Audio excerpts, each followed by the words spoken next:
là? C'est genre joli. Alors, Jérémy Bayou toujours? Là, tu les as déjà vus ou pas encore? Ça va Jean-Luc? Ah, c'est toi? Attends. Bonjour Aïda. Salut. Attends que je vois qui termine. C'est toi qui les as fait tous ces beaux... Devine. Écoute, on vient de faire un tour des pontos avec Xavier Macaire pour voir les bateaux et je les ai trouvés vachement bien faits. Merci Aïda, Tous. c'est gentil. Bonne journée à tous. Bonjour à tous, alors vous avez vu la première partie des présentations de bateaux avec Xavier Macaire ce matin. Alors maintenant on va remettre, et je vais m'approcher parce que j'ai enfin trouvé pourquoi mes micros ne marchaient pas. Ici cet après-midi on va découvrir, on va continuer les bateaux. Donc nous avons fait un tour de 10 par 10 avec Xavier Macaire. Poids lourd de la classe Figaro, skipper Sablé, classe 40 également, qui connaît la plupart des skippers de ce Vendée Globe 2024 pour avoir couru ou avec eux ou contre eux dans la classe Figaro. Il connaît les bateaux, il va nous donner quelques différences techniques et puis il va nous dire aussi qui sont, à ses yeux, à lui de marin, les favoris de ce Vendée Globe 2024. Allez, on continue, on le retrouve. Bonjour, ouais, c'est parti, deuxième partie de la visite du ponton Vendée Globe. Et des bateaux. Voilà, on s'était arrêté à Romain-Thanasio, donc on continue la suite. On a Boris Herman, qui a le bateau Malizia. Et, ça, c'est un bateau architecte VPLT qui a été construit pour ce Vendée Globe aussi. C'est un bateau génération Vendée Globe 2024. Donc voilà, avec une pareille ce qui évolue un peu dans la forme des coques cette édition, c'est surtout l'avant avec des formes moins pointues mais plus en sco, c'est-à-dire un peu plus large, avec un étrave spatulé qui remonte et ça passe mieux la mer en fait. L'avantage de ces formes-là, c'est que ça passe mieux dans les vagues.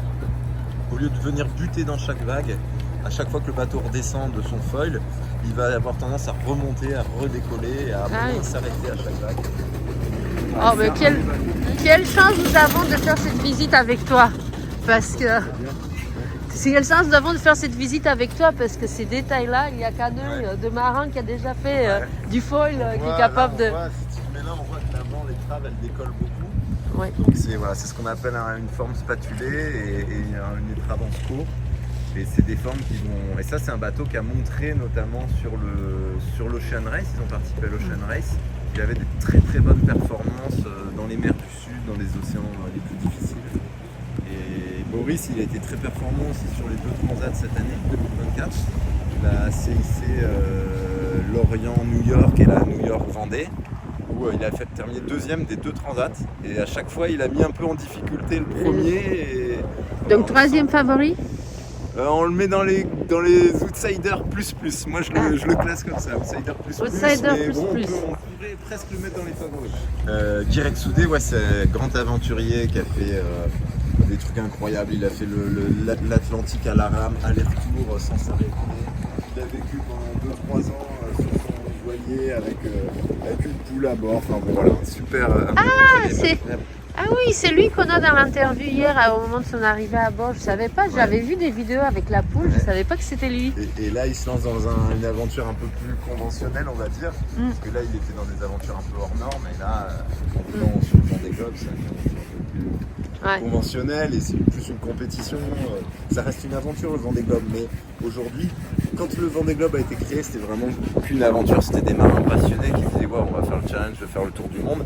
Et puis au fur et à mesure des éditions, quand on a vu des gars comme Michel Desjoyaux, comme François Gabin arriver, c'est passé de plus en plus d'une aventure à une compétition acharnée où oui, on est sur les mers les plus dures du monde, oui, on est de 80 ou 90 jours en mer, mais on va quand même se tirer la bourre comme si on faisait une course de 3 heures ou de 3 jours.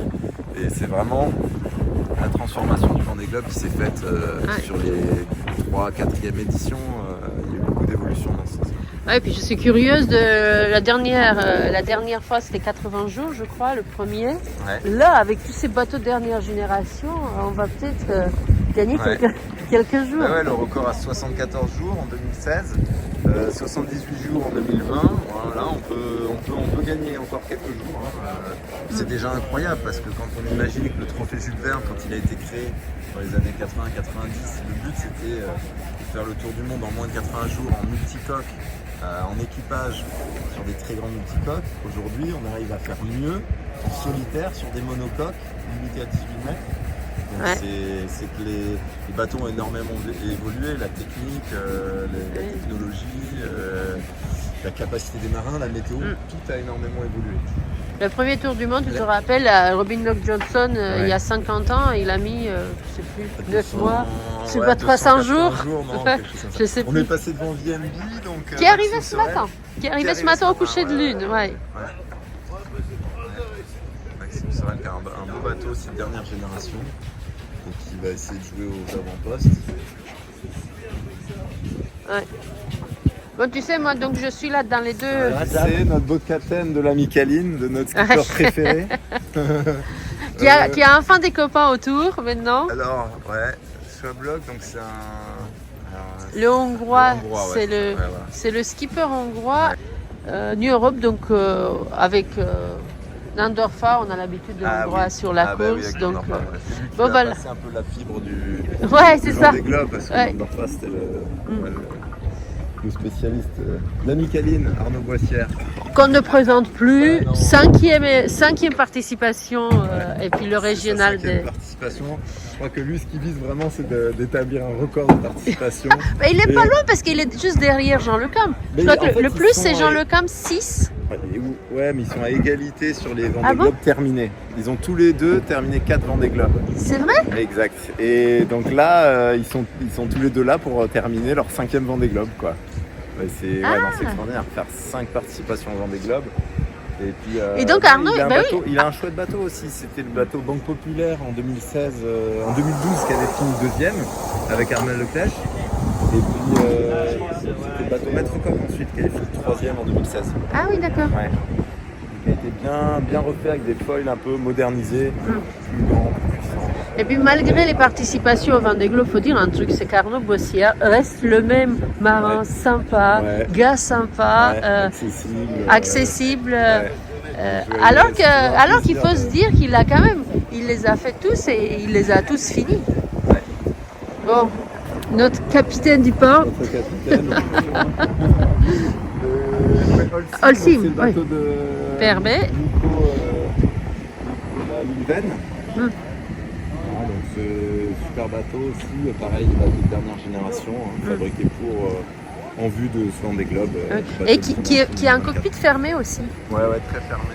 De plus en plus, là, les bateaux un peu de dernière génération, cockpit fermé, alors avec des designs un peu différents de l'un à l'autre.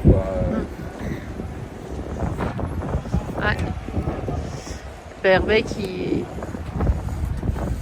est un des sponsors habitués au Vendée Globe depuis historique.